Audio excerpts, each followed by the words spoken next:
another edition of the Kitchings Table, heard every and seen every Tuesday morning here at 10 a.m. I'm your host, W. Earl Kitchings, and it is my true belief that if whatever we can bring to you today shines a light on something you didn't know about or helps you to know something more than you didn't know, we are happy that you tuned in and joined us. Joining me, as always, is my co-host, Ronleen Kennedy. Ronleen, good morning. Good morning, Earl. How are you today? It's going to be a ride today. Yes.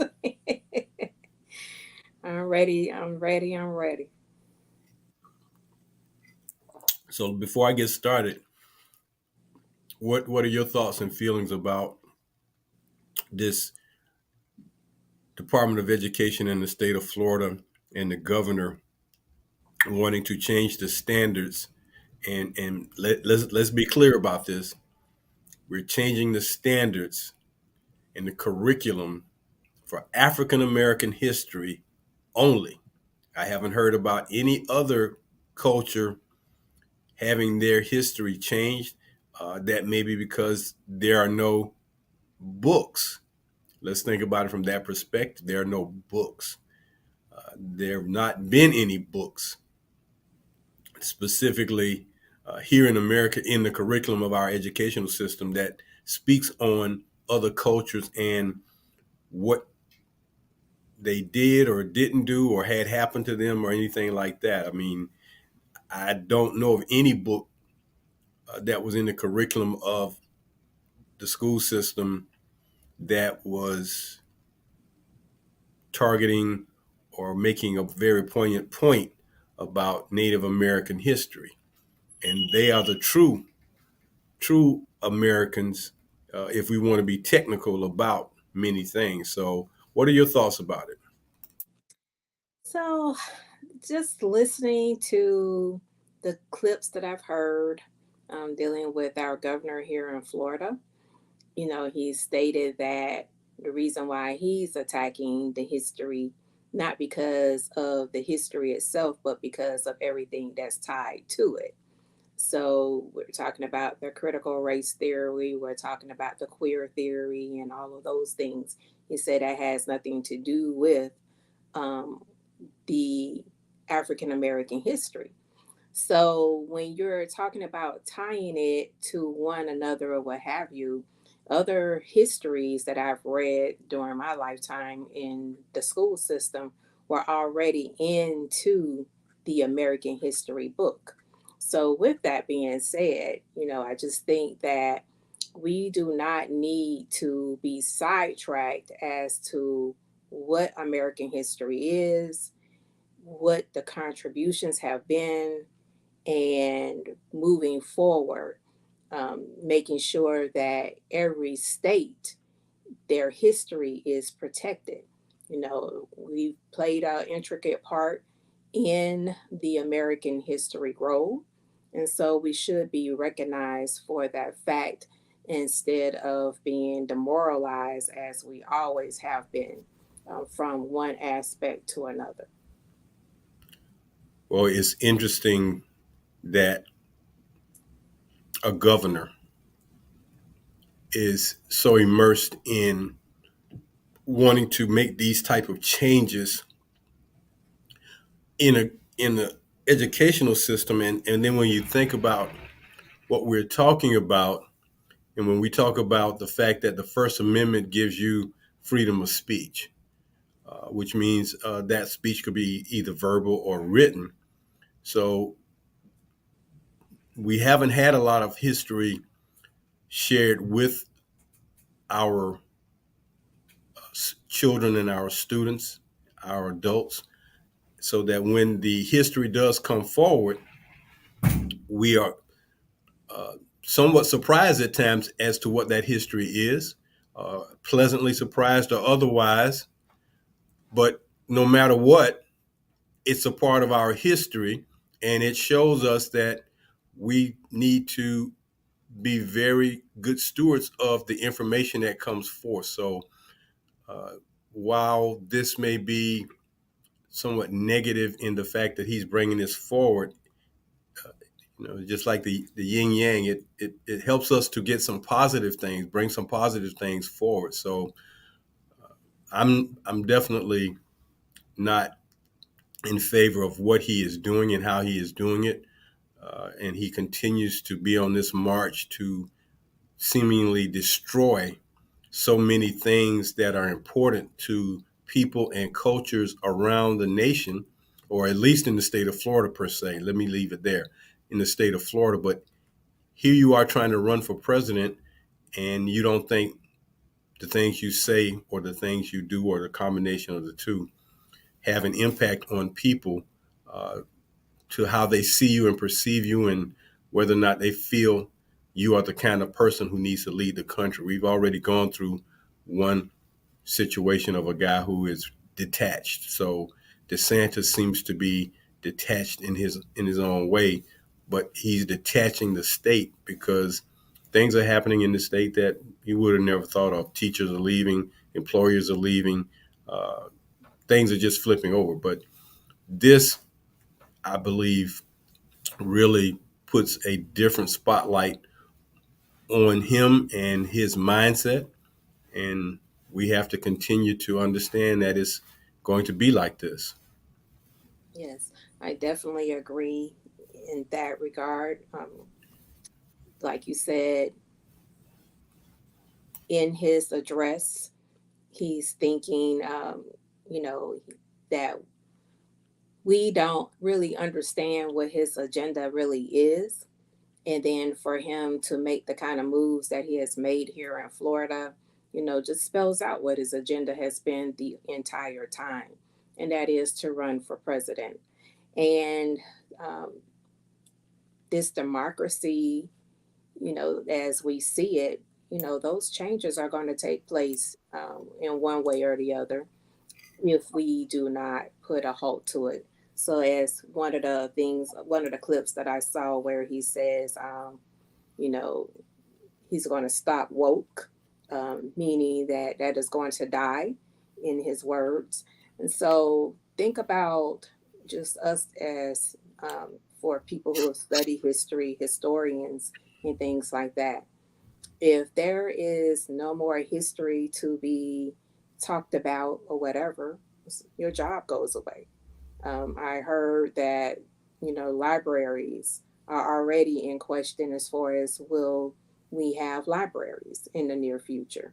We've heard of some libraries closing, so we should have more libraries opening rather than libraries closing, so this thing of study, goes back to what we've talked about in our previous shows, that you get your study on at home, teach your children at home so that you know what your children are taking in. You will be able to explain what your history is and how it derived and things like that. And I'm thankful today to be able to bring forward, something that I had not known right here at my own front door. So, uh, if I have that going on with me, you have that going on with you, then can you imagine every American that needs to know in order to be able to participate into um, democracy today, and to be able to participate into democracy in the future,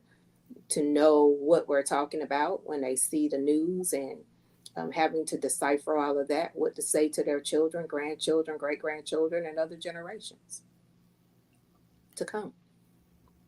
So I think Valid points, and those things must definitely be given some attention, and regular attention, if you must be honest about it. So our show today deals with Florida's education laws and the fact that you have a governor who wants to continuously put his hand into all the pots that are being put on the stove in the state of Florida, if you will, and he wants to stir them all up to suit his palate.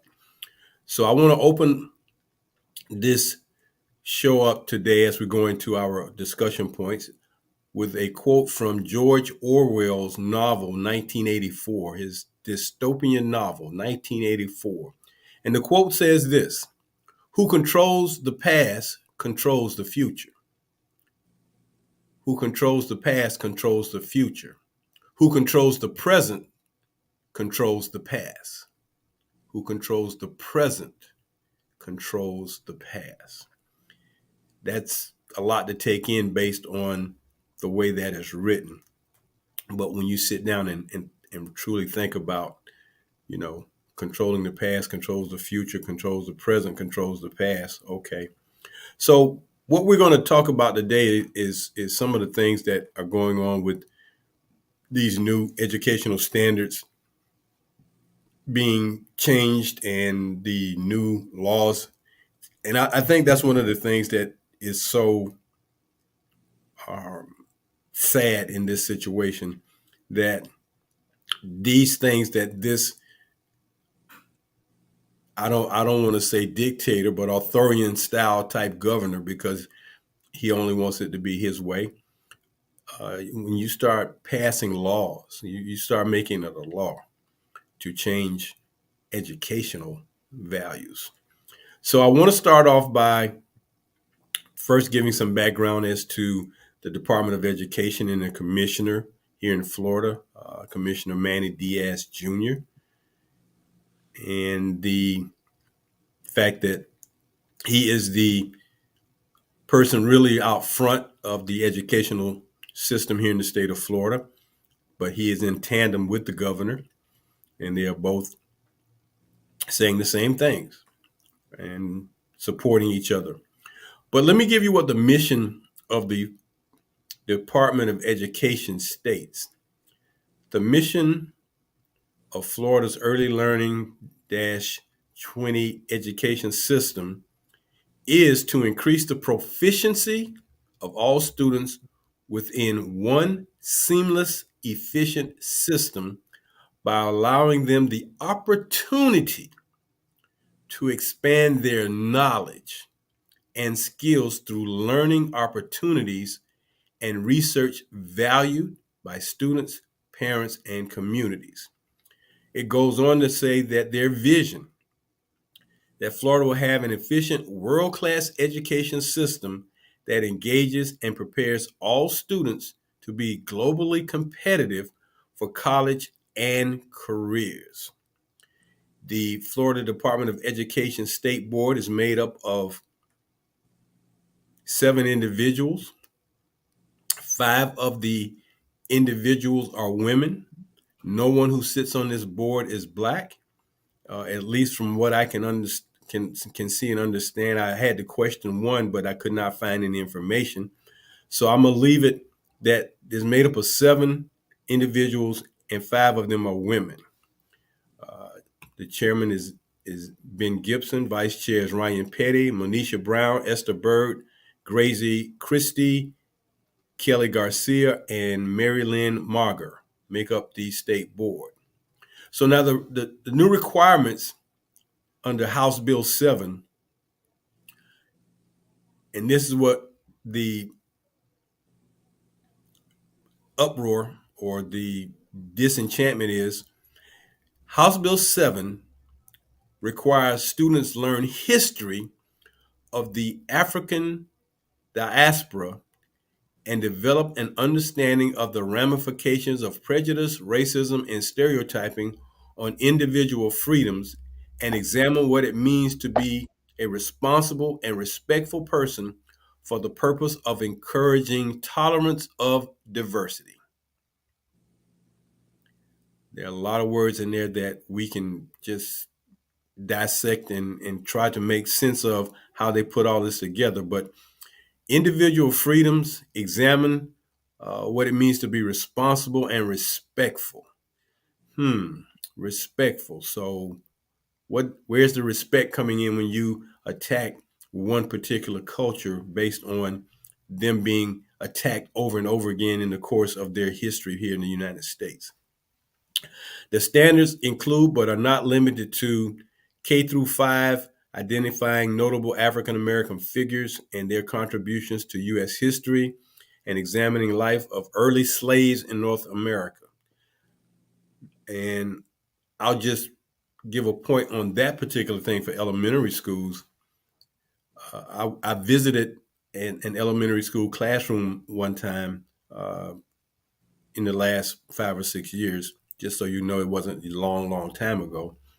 But I looked up on the walls at the images of Black Americans that the teacher had on the wall. And the first thing that jumped out at me is, why are there not more people of a current status? We're still talking about people from the 1800s and the early 1900s. When we talk about Harriet Tubman and uh, George Washington Carver and other people of that nature, Frederick Douglass. Yes, all these are important, but in the 21st century, have there not been some African Americans who have done some things in that course of time to warrant their pictures being put up? So, and then when they put a standard that says examining life of early slaves in North America, really, who you're talking about examining the lives of early slaves, but yet you're not wanting to talk about the atrocities that some of this perpetrates. I mean, slavery is not a positive thing. Let's be clear. So if you're a slave, you're not in a positive situation. I don't care if you're black or any other color. If you're a slave, you're imprisoned by shackles or any other means to restrain you. That's not a positive. So then for middle schools, it says understanding the causes, courses, and consequences of the slave trade in the colonies, slave rebellions and resistance, and abolitionist movements. Well, of course, if you're restricted or held back or kept from doing things, you're going to rebel, resist, especially from the negatives that we are familiar with. Uh, I don't guess as a student of history at Yale University, they ever showed our governor in the state of Florida the movie series Roots, written by Alex Haley. I don't guess he's familiar with that particular docudrama. Ever saw that to be more familiar with, the times of what Africans who were imported to the United States had to deal with. That was documented in film. And then for high schools, it says examining the development and practice of slavery around the globe, the efforts of founding fathers to end or limit slavery in the United States, roles of enslaved and freed African Americans in the Civil War, and Black lives during and after Reconstruction. You keep talking about slavery. We keep hearing in these three things that slaves and slavery. And my point that I've made at times, there has only been one culture in this country who have ever had to deal with slavery and being slaves. And those are people of color, black people, not other colors, not even Native Americans that I'm familiar with, and there may have been some who might have been slaves, but it's not as visible. It's not being as spoken of as much as it's been for Black Americans. So these new standards, which they say are include but not limited, and you want to help children learn, and you want everybody to learn everything that's out there. Well, there is, as the um, commissioner uh, has indicated, well, there's good, bad, and ugly, and you can't learn the three of those things without overlapping into the good, the bad, and the ugly. So I wanted to bring those things to you before I gave you the fact that there was a Florida African American History Task Force that the governor created. And he created this task force with, first, there were already 6 people, and then he added 6 new people. And all of the people on this committee are Black. This task force was created in 1995, so well before Ron Santos came on the scene, and it was created to implement the law by aiding school districts in developing materials for teachers to use and assist in training teachers to use it. So when he appointed these new members to this task force, they were all people he felt would do some things to either help strike down, change, modify, whatever. And the six of them are black. Five of the six are Republicans, and one very conservative Democrat. State Representative Benny Jaquez, Tori Alston, uh, Glenn Gilzine, Dr. Francis Priestley Wright, John Davis, and State Representative Kimberly Daniels. Those are the new people that the governor appointed to this task force. So, in addition to the task force, you also had a work group who basically were the people who started changing these standards to suit the people who are in power in the state house in Tallahassee. So when you are in power and you can change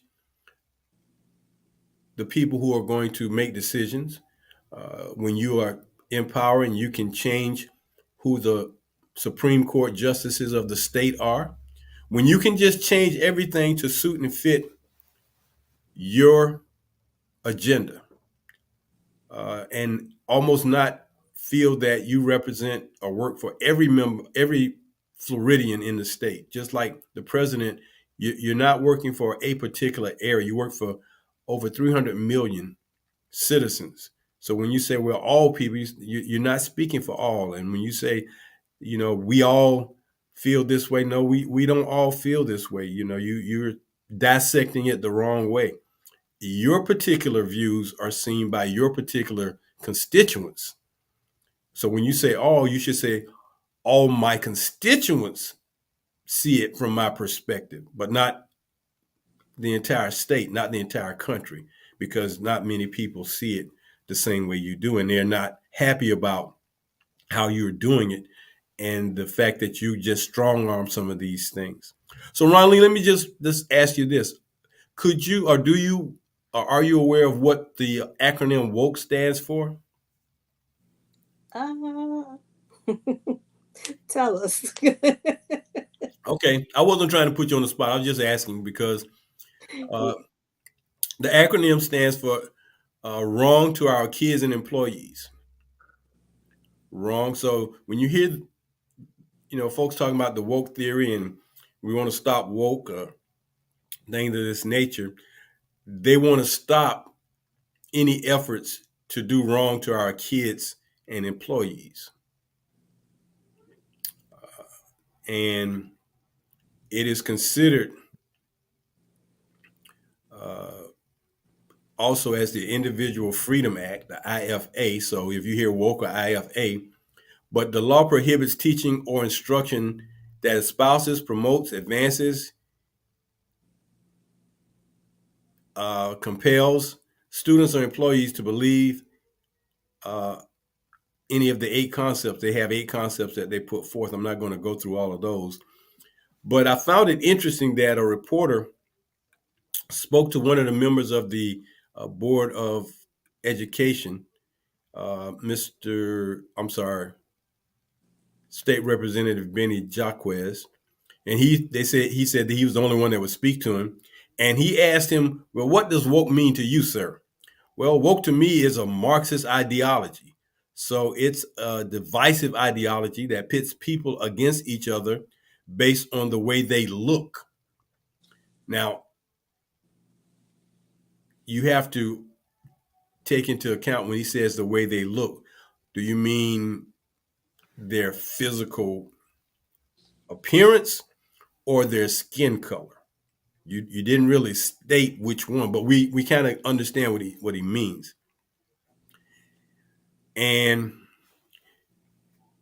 Then the reporter went on to say that he asked the this Governor DeSantis's general counsel, who is a gentleman known by the name of Ryan Newman, to define woke. And Mr. Newman said, it is the belief there are systemic injustices in American society and the need to address them. So you can see right there, you have two individuals who are in your circle, but they both talk about woke in two different and unique perspectives. And this is what keeps causing some of the challenges and problems. And then I found this as an interesting point that the Florida Department of Education cited the reparation movement as an attempt at indoctrination and said discussion of it was one of the reasons the state rejected the College Board's AP course in African American Studies. So the governor keeps talking about this indoctrination thing, this indoctrination of this, and we don't want indoctrination of that. And now the Department of Education is saying it's a movement, an attempt at indoctrination, and which folks are talking about reparations. Well, some people got reparations. Some people got uh, payment. Some people continue to get payment, and I'll save that for another day and time. But this new standard for how Black history should be taught in state public schools in the state of Florida has sparked criticism from civil rights and educational advocates, because these advocates say that students should be allowed to learn the full truth of American history. But this board that the governor has put together is saying no. You can't teach all by teaching portions and parts. And I believe this debate is going to go forward. It's going to. I'm just curious if they if it's a law, can we repeal the law later on after the governor gets out of office? Can we say no? We're going to stop doing that. We're going to change it back. This new legislation bars in schools to give instruction that suggests anyone is privileged or oppressed based on their race or skin color. Gee, forget the oppressed part. What about the privileged part? Mm. People who have been privileged. Mr. Governor, you've been privileged for quite a while. You're privileged to this day. And forevermore. You, and forevermore. You don't know what it's like to be oppressed. You don't know what it's like to be denied. You don't know what it's like to be told, no, you can't do this. You don't know what it was like to have two bathrooms and two water fountains and two lunch counters and things of this nature so that you cannot participate as an American in things. We heard the stories of Americans fighting on the battlefields and doing things athletically, wearing the USA banner overseas, and come back home and they're not treated the same. So I don't know what planet he kind of lives on when he talks about not wanting to do anything based on privilege, uh, oppress of because of race or skin color, because that's what this experiment, or part of the experiment of democracy, I won't say the whole experiment, but part of this experiment in democracy has been about. You pick and choose how you want to do things, or as has been done so often, the goalposts or the finish line moves. It moves further away. It moves closer to the winner after you hold back everybody else in the race.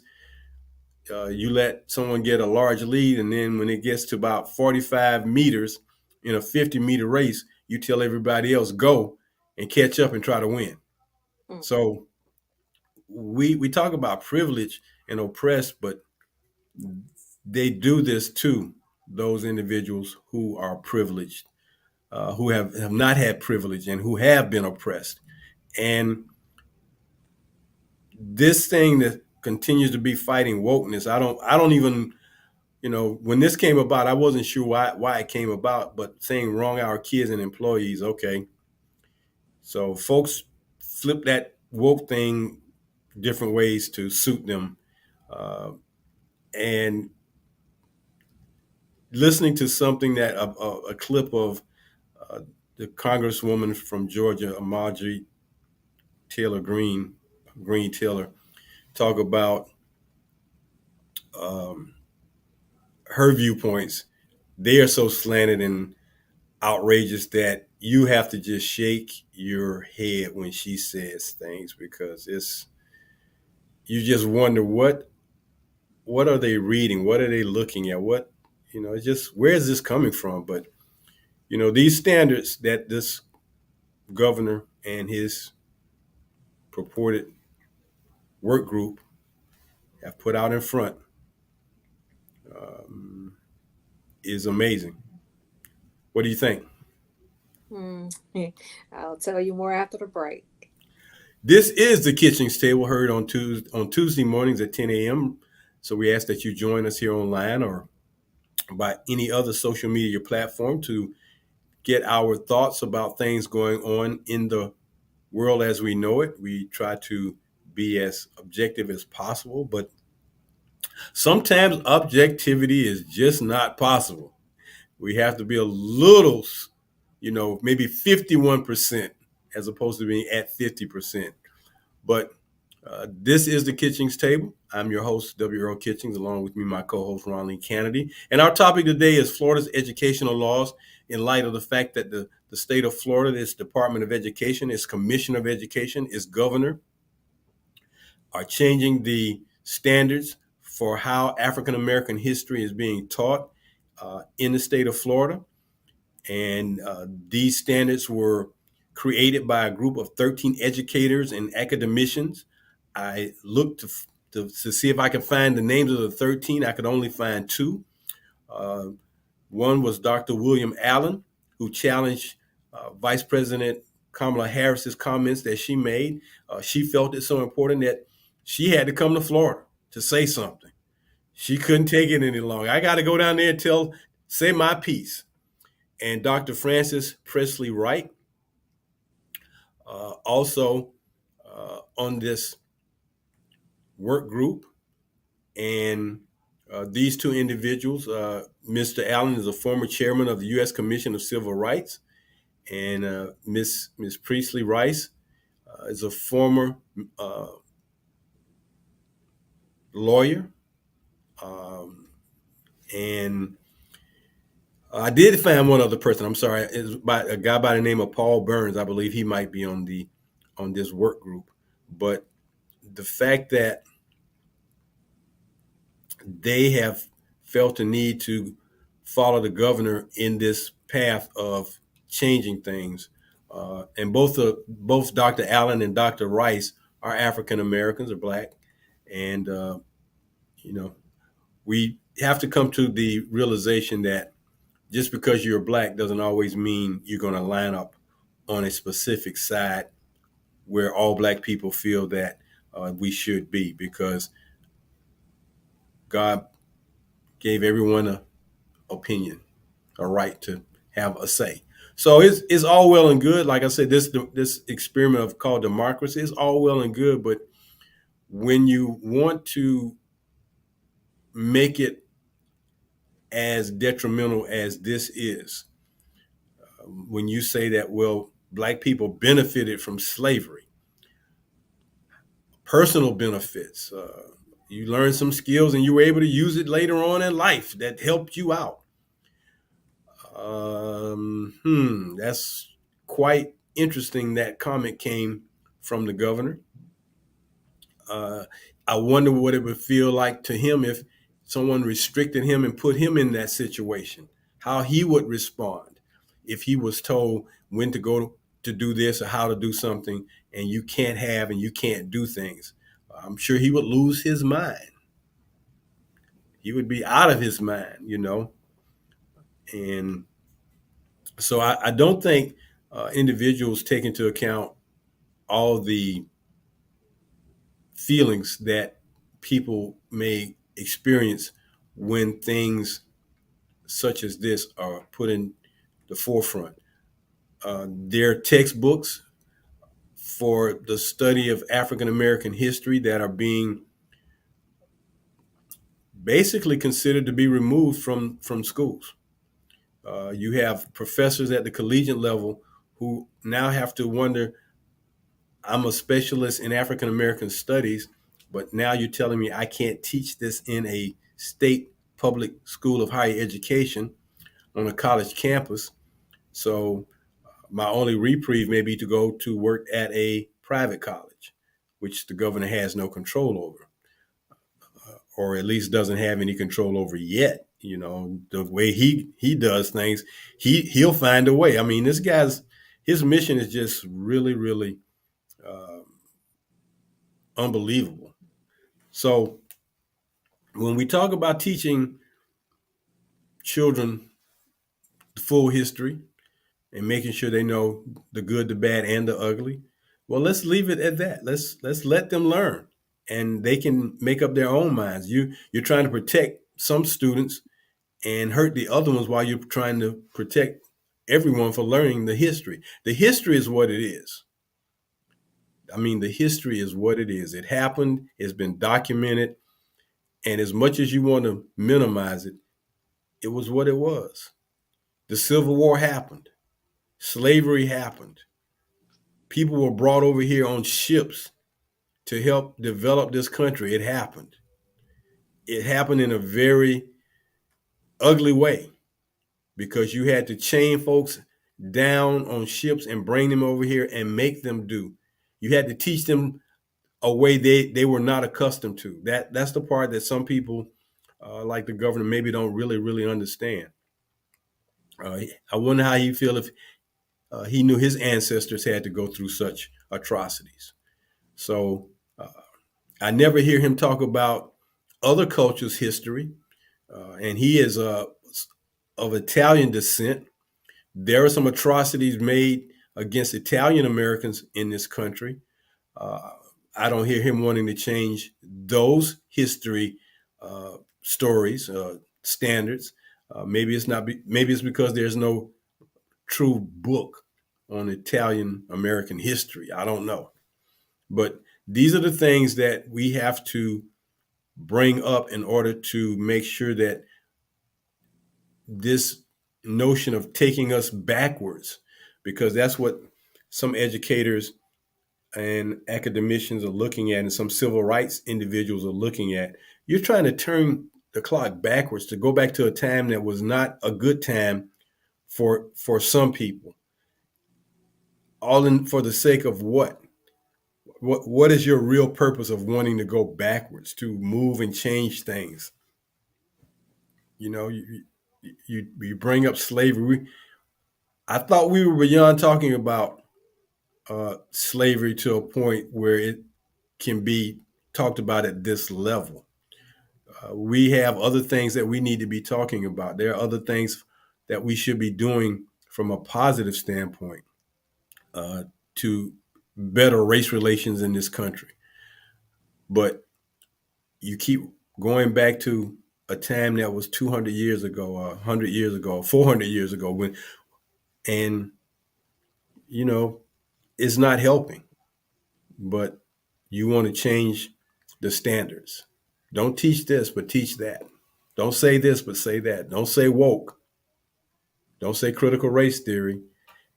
And, when you hear individuals talk about, well, why does race always come to be a part of our discussion? Because it is a part of our life here in America. This is just a part of it.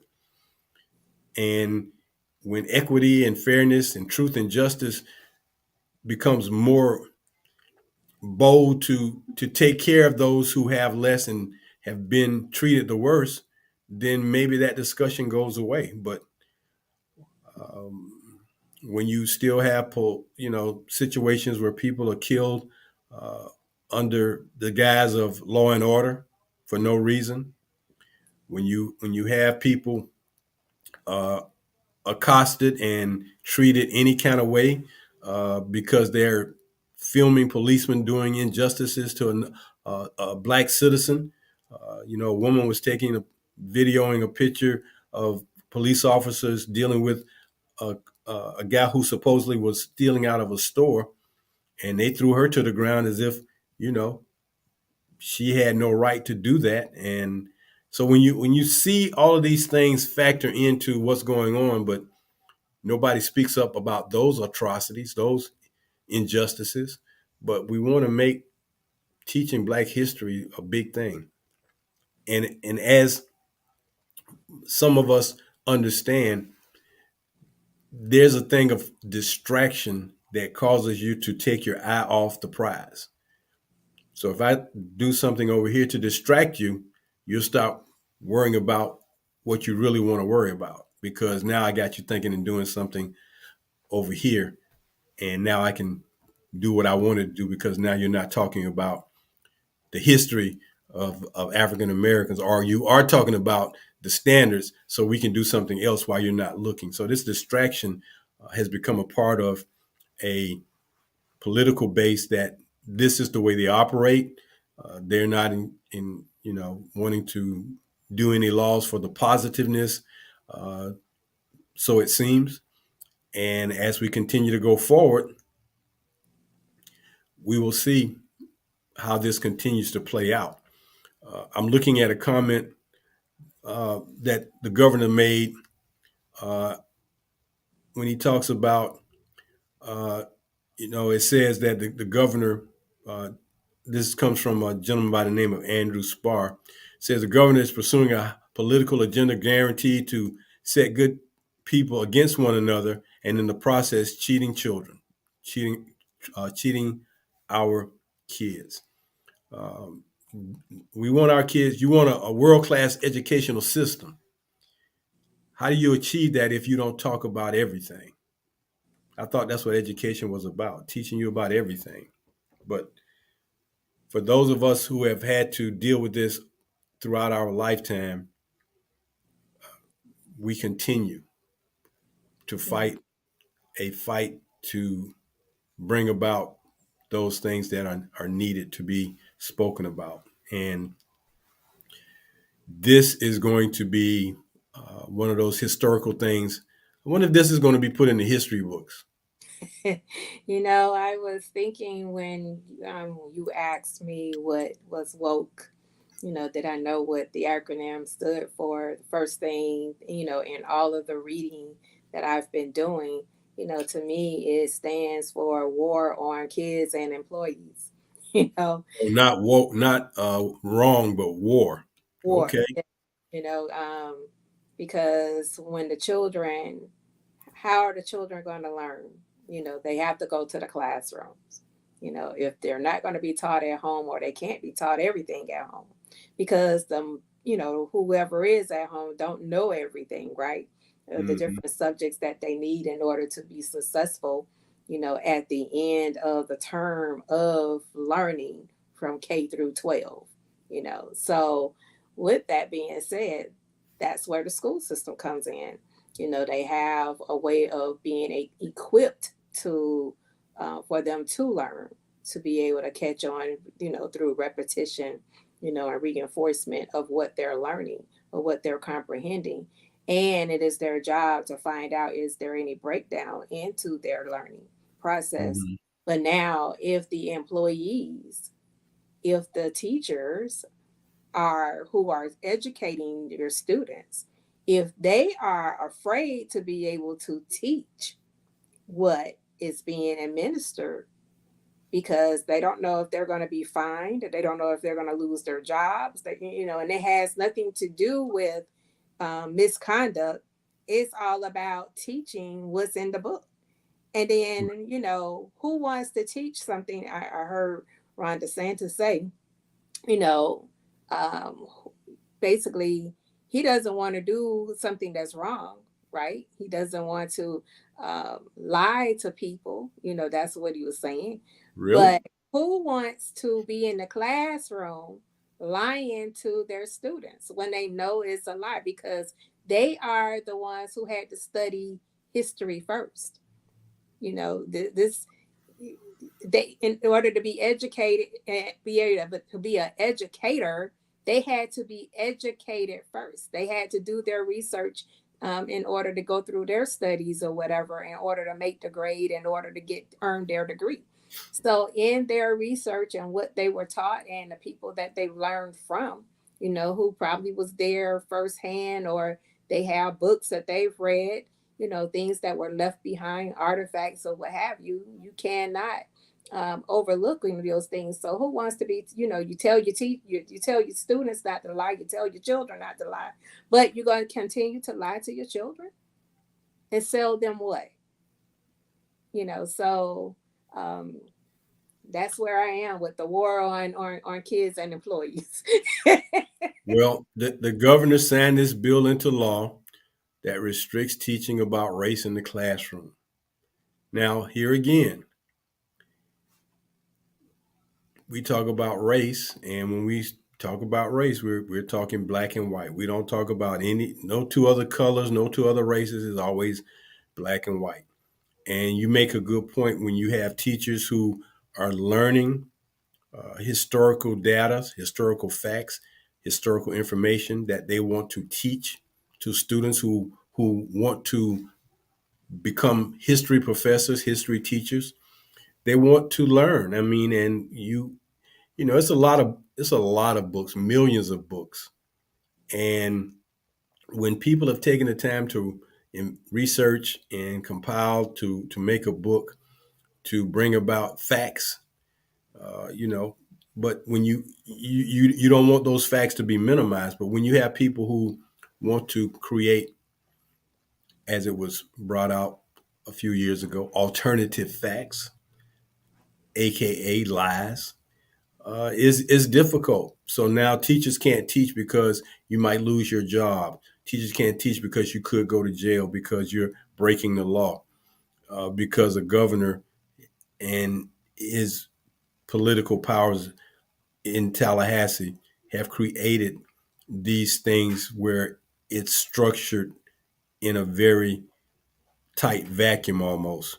So again, when you talk about rejecting uh, advanced placement of African American studies in the high schools, you want us to still continue to just dwell on the old history facts, not expand those facts to learn more and the new history facts. So this battle will continue, and I'm sure it will be a contentious battle when they start debating, when the race for the nominations for the Republican Party comes out. I had an interesting thought as you were talking about history teachers. I would I would love to see the governor Ron DeSantis have a debate with Dr. Cornel West. I would love to see that debate. I would love to see the two of them have a healthy and engaging discussion on African American history and studies and see how the president fares against an astute and learned man like Dr. Cornel West. Um, I won't even throw out another gentleman name out there because I know he would not stand a chance against. I'll just put it this way: he wouldn't stand a chance against brother minister. I'll leave it at that. If you know what that means when I say brother minister, you know who I'm Everybody know talking about. he'll You know be who playing I'm talking the about when I say brother minister. yes, he'll be playing on I know Ron DeSantis wouldn't stand. I think he'd probably leave the stage in tears, the not for joy, but because of pain and because he's so embarrassed and because he's so frustrated and he's like a child that takes his ball and goes home. So I would love to see that happen, but um, I don't think the powers to be would really want that to be the case, unless he wants to come on one of the TV network shows now run by Tyler Perry and Byron Allen. I mean, Mm. we welcome you to come to one of those shows if you want to have that healthy discussion, Mr. Governor. But boy, I tell you, if I put either one of those individuals on stage with you, as they say, it ain't gonna be pretty. It ain't gonna be pretty. So, well, it looks like we run out of time for our show today. We thank you so very much for tuning into the Kitchings Table. Our topic for today was Florida's education law and how the state of Florida and the governor and the Commissioner of Education are wanting to uh, reject programs and studies of African American history here in the state of Florida. I'm your host, Earl Kitchings, and as always, on Tuesday mornings at 10 a.m., tune in and catch us and find out what we're talking about. And if you have something that you will be interested in hearing about or would like for us to discuss, send us a message. I think you can send you a chat message, right, Ronleen? Yes. You can send her a chat message or um, and let us know what you want to hear about, and we'll do our best to find out what that can be and bring it to you and see how other people can learn. So until next Tuesday morning at 10 a.m., I'm WRO Kitchen saying so long for now. And as always, do something good for someone else today. Thank you.